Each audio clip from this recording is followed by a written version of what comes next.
Oke, halo teman-teman. Di video ini saya mau bahas mengenai apakah harus kita pakai Redux dalam mendevelop aplikasi berbasis React. Baik itu React JS, React Native, React apa ya? React Window, React Native Window, terus React 360 dan React lainnya. Apakah harus pakai Redux? Nah, video ini saya buat karena ada beberapa pertanyaan gitu. Harus nggak sih kita tuh belajar Redux gitu. Terus ada juga yang beranggapan gitu ya, ketika dia belajar React, mereka tuh harus belajar Redux juga gitu. Kayak nanya setelah ini dia kan lagi belajar React tuh. Udah belajar komponen segala macam, hooks, terus state, life cycle, udah belajar itu dia langsung bilang kalau dia mau lanjut lagi belajar Redux. Ada yang bilang juga, tapi saya belum paham Redux. Ada yang bilang lagi apa ya, saya belum bisa Redux, belum paham Redux. Intinya hal-hal yang semacam itu berseliweran gitu ya. Nah, secara singkat ya, apakah kita harus pakai Redux? Secara singkat jawabannya nggak harus pakai Redux. Kalian pakai vanilla React aja itu bisa banget, nggak harus pakai Redux. Nah, sebelum lanjut saya mau promosi dulu guys. Nah, buat teman-teman bisa kunjungin dari dasar.com kalau kalian ingin memperdalam yang namanya programming. Nah, di sini akan banyak sekali kursus-kursus membangun aplikasi berbasiskan React ataupun juga React Native. Di sini ada kita belajar membuat web pakai React, Tailwind dan Twin Macro. Kita belajar speech to text, lalu ada perbedaan komponen dan function komponen dan kelas komponen, Tailwind 2. Terus kita bahas juga mengenai state management menggunakan Zasten, lalu ada lagi Redux, React Native, Undesign dan lain sebagainya. Kalian bisa daftar aja ke sini. Dan di sini ada kelas premiumnya juga. Kalau kalian ingin ke kelas premium langsung cek aja gitu ya. Oke, langsung aja ke pembahasan yang tadi. Uh, di sini ada tiga artikel. Yang pertama saya bahas dari si Redux-nya itu sendiri. Nah, si Redux ini dia sendiri itu bilang gitu ya, Redux itu akan sangat berguna pada kasus ketika pertama, kamu memiliki you have large amount of application stats that are needed in many places in the app. Intinya ada satu state yang dibutuhkan di banyak tempat di dalam suatu aplikasi. Misal contohnya kalian itu bikin aplikasi toko online. Di toko online itu kan ada yang namanya checkout, ada yang namanya chart, ada yang namanya jumlah produk yang dipilih. Terus ada yang namanya total belanja. Nah, itu dia kan kalau yang chart itu total produk yang dibeli dia kan nggak cuman di satu tempat aja dibutuhinnya, tapi dia dibutuhin di tempat lain. Misal di apa namanya di headernya itu biasanya ada kayak logo keranjang, ada nambah satu, dua, tiga, itu di situ. Terus nanti di page lain, misal di page checkout, di page apa namanya order, atau di page chartnya, itu dia nampilin jumlah total barang yang dipilih sama dia. Itu kan dia sharing state gitu ya, di beberapa komponen. Bukan di beberapa komponen malahan, di beberapa page bahkan. Itu dia melakukan sharing state antar komponen. Nah, ketika aplikasinya sudah besar seperti itu, kalian bukan kalian. Ketika aplikasinya sudah besar seperti itu, Redux is most useful. Redux ini akan sangat berguna di kasus yang seperti tadi itu. Nah, di sini juga sama penjelasannya di website Job City. Ya, sama aja intinya. Redux akan sangat useful di hal-hal semacam itu. Kalau kalian page-nya gitu ya masih cuman satu, terus simple, nggak perlu sharing state yang banyak, nggak perlu sharing state yang ribet, ya kalian belum belum butuh Redux. Jadi skip aja Redux, nggak apa-apa. Lanjut lagi. The app state is updated frequently. Di sini juga sama. When application state is updated frequently. Intinya, ketika kalian sering mengupdate data, mengupdate state gitu ya. Seperti contohnya nambahin adding goods to basket, then removing, terus pergi ke payment process. Intinya proses checkout lah ya. Proses order, proses checkout, proses pembayaran. Itu kalian sangat terbantu kalau kalian menggunakan yang namanya Redux. Kalau nggak ada proses-proses yang ribet kayak gitu, nggak usah pakai Redux ya, nggak apa-apa. Simple aja, bisa pakai kalau memungkinkan bisa pakai local state aja, pakai local state atau mungkin pakai React Context, itu mungkin cukup lah itu, seperti itu. Lanjut lagi, the logic to update the state might be complex. Nah ini kalau kalian mau ngupdate state-nya itu ada kompleks ya gitu, agak-agak kompleks. Ini lebih baik kalau menggunakan Redux. Kompleks di sini maksudnya gimana? Di sini mungkin ya saya terjemahkan seperti ini. Biasanya saya ketika mendevelop suatu aplikasi itu antara logik dan antara logik untuk mengupdate atau action di aplikasi berbasis React itu ketika melakukan update state, manipulasi datanya kayak ya ada logic-logic tertentu itu dilakukannya di action itu. Atau yang lebih gampang, ketika saya melakukan retrieve data dari backend, dari REST API, itu kan saya menggunakan tambahan middleware gitu, yang namanya Redux Saga. Nah, logic untuk manipulasi datanya biasanya saya lakukan di dalam Redux Saganya, di dalam Redux Saga sebelum data itu masuk ke dalam state. Nah, saya rasa yang dimaksud oleh artikel ini adalah seperti itu. Ketika kalian mau melakukan manipulasi data, manipulasi state, yang mana manipulasinya itu cukup ribet. Nah, itu lebih baik dilakukan menggunakan bukan lebih baik dilakukan menggunakan Redux, tapi Redux ini di kasus seperti itu akan sangat berguna. Nah, lanjut lagi. The app has a medium, large, or large size code base. Terus di sini juga sama. When you are working on large application. Intinya kalau kalian udah bekerja membangun aplikasi yang cukup besar. Ya misal paling gampang ya tadi toko online atau dashboard admin gitu, administrator. Itu kan banyak data yang bakal ditampilkan. Banyak state yang bakal berubah atau data yang bakal berubah, itu kan cukup banyak juga gitu ya. Nah, itu di situ kalian sudah cocok kalau menggunakan Redux. Sekali lagi, sorry, bukan sudah cocok menggunakan Redux, tapi Redux akan sangat membantu kalian dalam melakukan development aplikasi. Nah, di sini ini aja yang dijelasin dari artikel ini. Tapi saya punya tambahan lagi gitu ya. Ini berdasarkan pengalaman saya sendiri.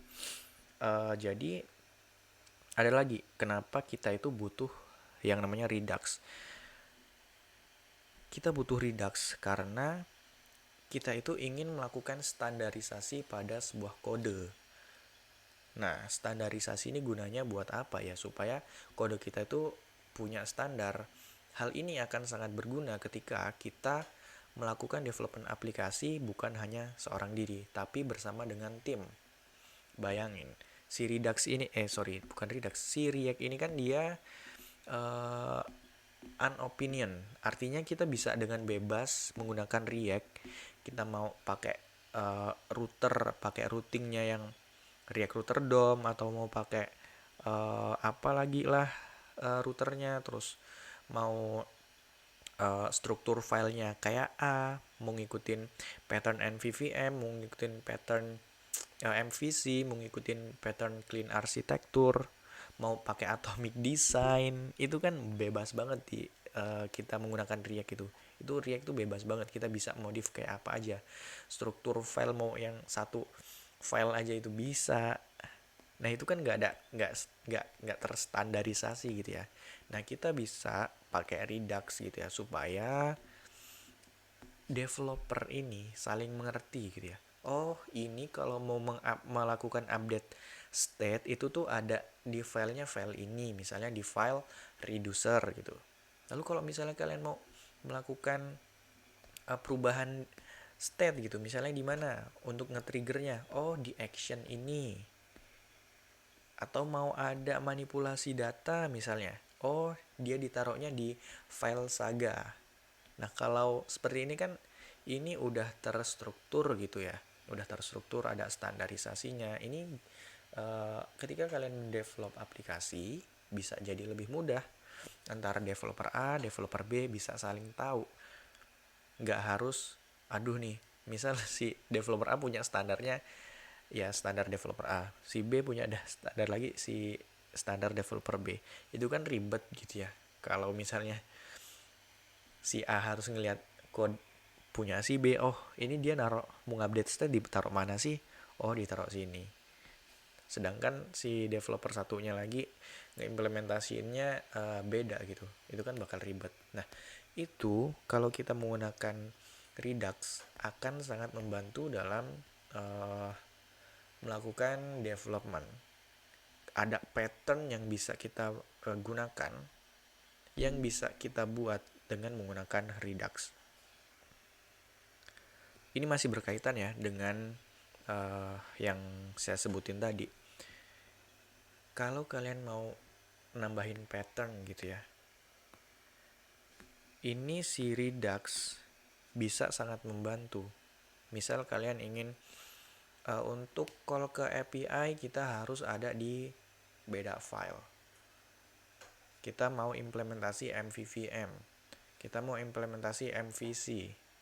Ini ditaruh di model misalnya. State-nya di model. Ininya di file lain. Ini di view model.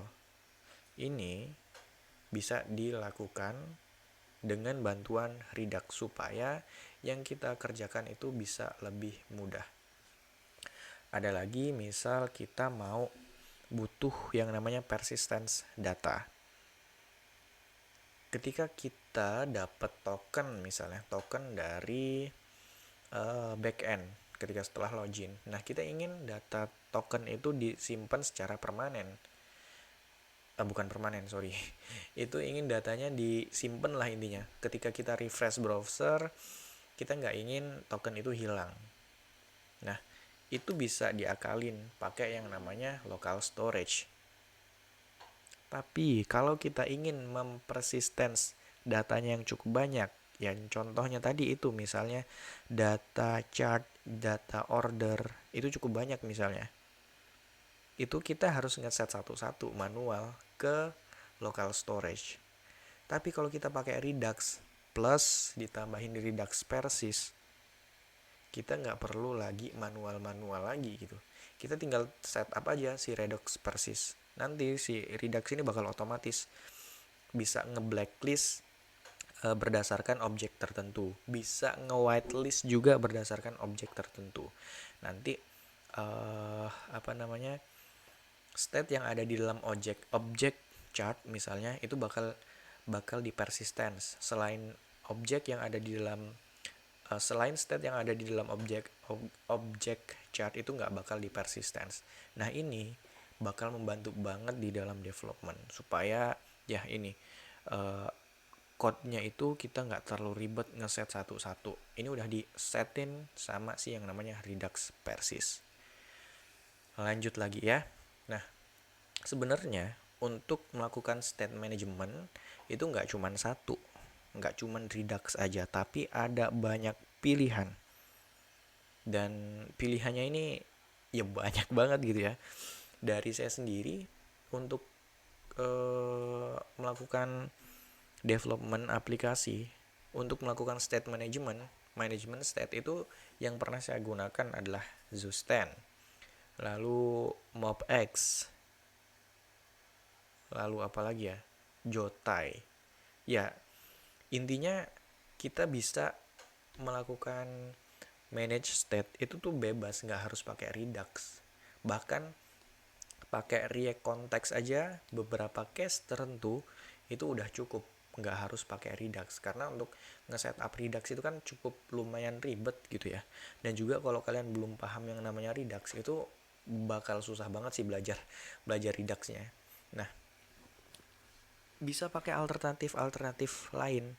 Misalnya yang ini nih, yang si Zeus 10 itu ya. Kalau kalian pattern dari aplikasi kalian itu hooks everything, ibaratnya di mana-mana itu kalian pakai hooks di komponen untuk logiknya ditaruh di hooks, untuk call API ditaruh dibikinin hooks tersendiri. Nah, si Zeus 10 ini cocok banget gitu. Karena si Zeus 10 ini ya ini hooks friendly lah bisa dibilang. Ini gampang banget dipakainya. Gak harus setup ribet-ribet kayak Redux. Tapi kalian tinggal tinggal panggil aja si Zusten-nya, dan dia bakal jadi global state. Dan dia bakal jadi global state. Kita sesederhana panggil hooks gitu, dia langsung otomatis jadi global state. Lalu ada lagi misalnya, kalau mau yang lebih ekstrim lagi, kalian bisa pakai yang namanya apa ya, state machine, itu pakai xstate. Nah, kalau kalian ingin flow dari aplikasi kalian itu benar-benar jelas banget gitu, meminimalisir bugs, membuat kodenya lebih mudah dibaca, itu bisa coba pakai xstate, itu untuk state managementnya. Dan ini nggak pakai Redux, bebas banget. Atau kalian ingin pakai yang style untuk state managementnya itu style OOP, kalian bisa pakai yang namanya MobX. Di MobX itu stylenya OOP banget. Jadi ini balik lagi, apakah harus menggunakan Redux? Jawabannya nggak harus. Cuman saran saya ya, buat developer kebanyakan itu sekarang orang-orang mendevelop aplikasi itu emang banyak banget yang pakai yang namanya Redux. Itu banyak banget. Nah, jadi kalau saran saya buat pemula-pemula yang masih bingung nentuin, masih bingung misalnya uh,